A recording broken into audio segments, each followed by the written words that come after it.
guys, Scottish Whisper back again with another video. Today's video is one that I recently put up a poll on YouTube for, asking you guys what you thought of me bringing back the Trainspotting series, doing a whispered reading of it, and you guys voted mostly yes, which is good. Glad to see it. So that is today's video.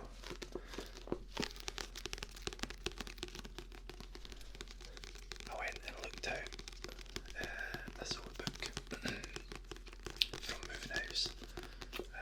It's a bit kind of bashed up and a bit rough around the edges, but that's the job, it's a book, isn't it?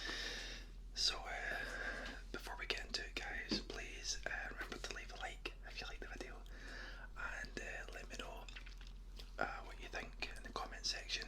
Ring the bell, all that YouTube stuff, you know. Subscribe if you haven't already. It costs absolutely nothing, and you can always unsubscribe if you don't like what you see. Without further ado, get yourselves comfortable. Get a comfortable chair, lie in bed, snuggle up, get a cup of tea, and let's get into it.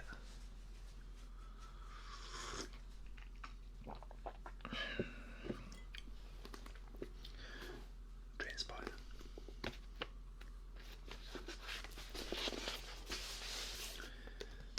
Chapter 1. Kicking. The Skag Boys, Jean-Claude Van Damme and Mother Superior.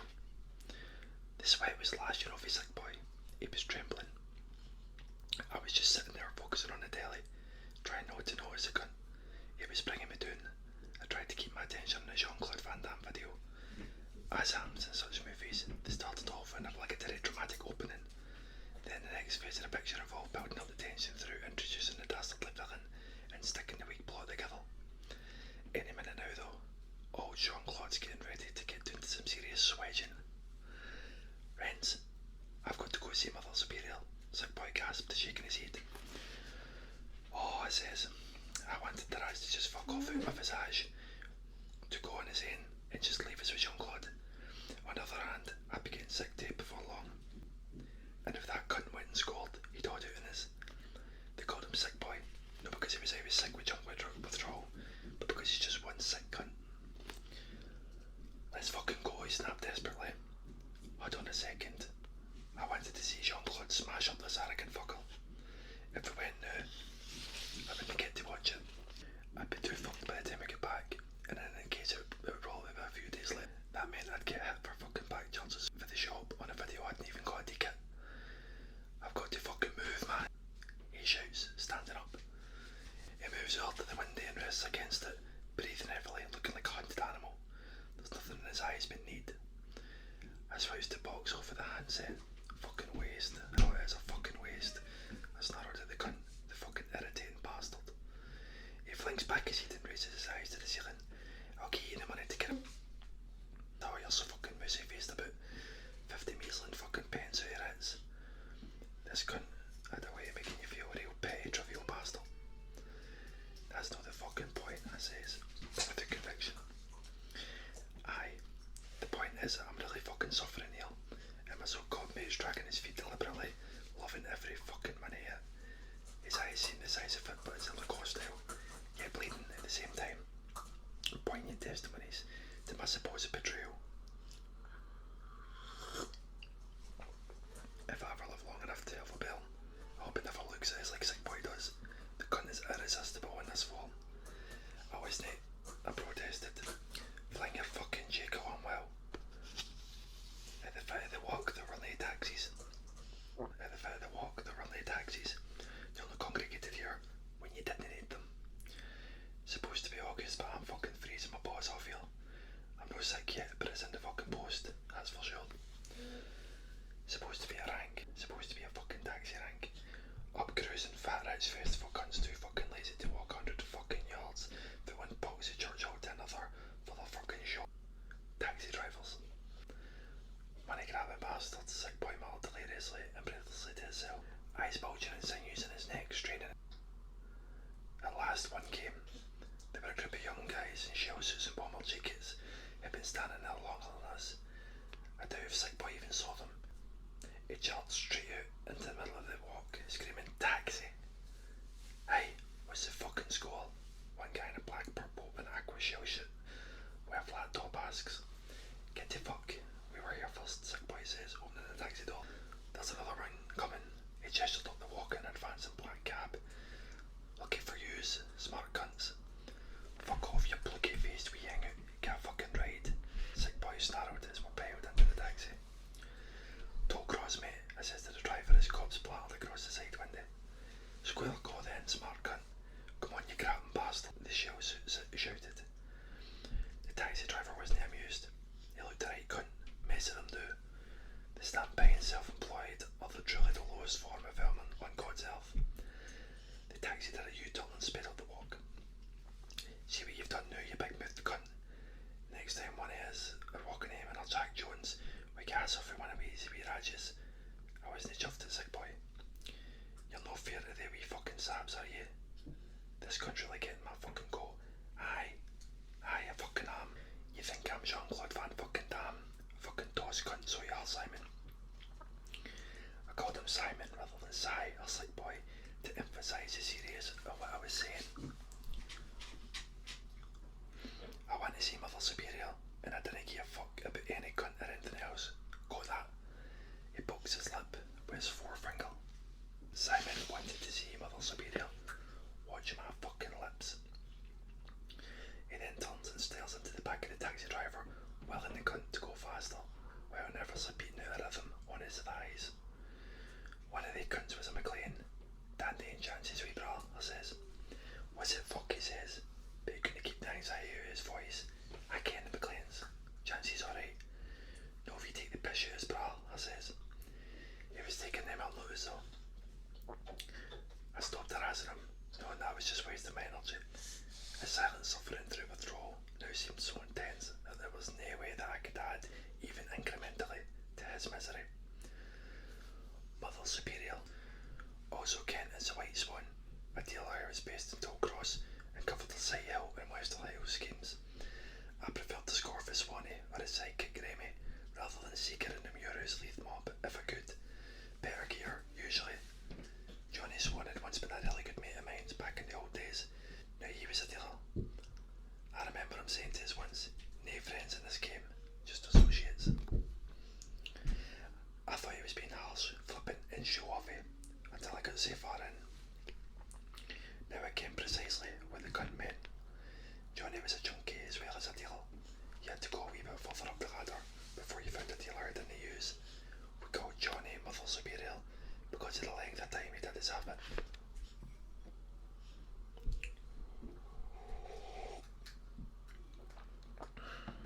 I soon started to feel fucking Sharon awe. Bad cramps were beginning to hit us as we mounted the stairs to Johnny's gaff. I was dripping like a saturated sponge, every step bringing another gush from my balls. Sick Boy was probably even worse, but the cunt was beginning not to exist for us. I was only aware of him slouching to a halt on the banister in front of us because he was blocking my route to Johnny's in the Skag.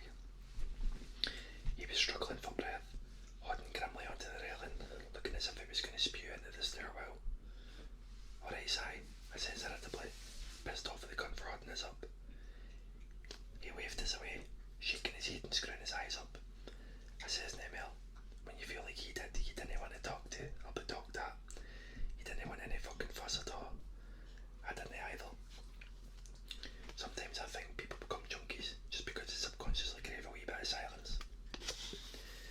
Johnny was bombed out of his box when we finally made up the stairs. A shooting gallery was set up. "I've got one Sick Boy and a Ren boy that's sick and all," he laughed, his eyes a fucking kite. Johnny often started some coke with his fix, or mixed up a speedball concoction of smack and cocaine. He reckoned that it kept him high, stopped him for sitting around staring at walls all day. High cunts are a big fucking drag when you're feeling like this because they're too busy enjoying their high to notice or give a fuck about your suffering. Whereas the busied in the pub wants every cunt to get as out as he is, the real junkie, as opposed to the casual user who wants a partner in crime, doesn't give a fuck about anybody else. Remy and Alison were there. Ali was cooking. It was looking promising.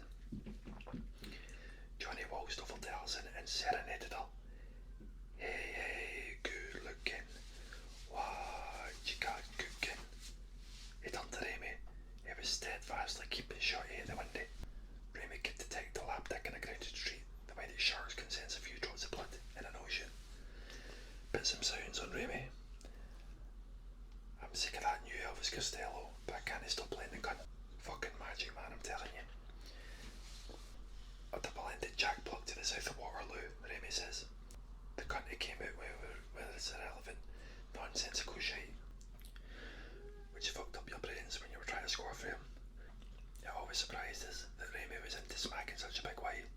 Remy was a bit like my mate Spud. I'd always regarded them as classic acid eats by temperament. Sick Boy had a theory that Spud and Remy were the same person, although they looked fuck all like each other, purely because they'd never been seen together, despite moving in the same circles. The bad taste bastard breaks the Chunky's golden rule by putting on heroin, the version on Lou Reed's rock and roll Animal, which if anything is even more painful to listen to when you're sick than the original version on the Velvet Underground and Nico. Mind you, at least this version doesn't have John Cale's screeching viola passage on it. I couldn't have handled that. Oh, fuck off, Remy, Ali shouts. Stick in the boot, go with the flow. Cook Street, Spook Street, we're all dead white meat, eat the beat. Remy burst into an impromptu rap, he then bent in front of Sick Boy, who had strategically placed himself beside Ali, never taking his eyes off the contents of the spoon, shaded over a candle. Remy pulled Sick Boy's face to him and kissed him hard on the lips. Sick Boy pushed him away, trembling. Fuck off, Doss cunt. Johnny and Ali laughed loudly. I would have I don't know, felt that each bone in my body was simultaneously being crushed in a vice and set about with a blunt hacksaw. Sick Boy turned like he'd Ali above her elbow, obviously staking his place in the queue, and tapped up a vein on her thin ash-white arm. "Want me to do it?" he asked. She nodded. He drops a cotton bud into the spoon and blows on it before sucking up about 5 mils through the needle into the barrel of the syringe. He's got a fucking huge blue vein tapped up, which seems to be almost coming through Ali's arm. He pierces her flesh and injects a wee bit slowly before sucking blood back into the chamber. Her lips are quivering as she gazes bleedingly at him for a second or two. Sick Boy's face looks ugly, leering and reptilian before he slams the cocktail towards her brain. She pulls back her head, shuts her eyes and opens her mouth, giving out an orgasmic groan. Sick Boy's eyes are now innocent and full of wonder. This expression like a burn that's come through in Christmas morning to a pile of gift-wrapped presents stacked under the tree. The bed looks strangely beautiful and pure in the flickering candlelight. That beats any meat injection. That beats any fucking cock in the world, Ali gasps, completely serious. It unnerves us to the extent that I feel my genitals through my trousers to see if they're still there. Touching myself like that makes us feel queasy though. Johnny and Sick Boy's works. You get a shot, but only if you use this gear. We're playing trust games today, he smiled. But he wasn't joking. Sick Boy shakes his head. I didn't share needles or syringes. I've got my inbox here. Now that's not very social.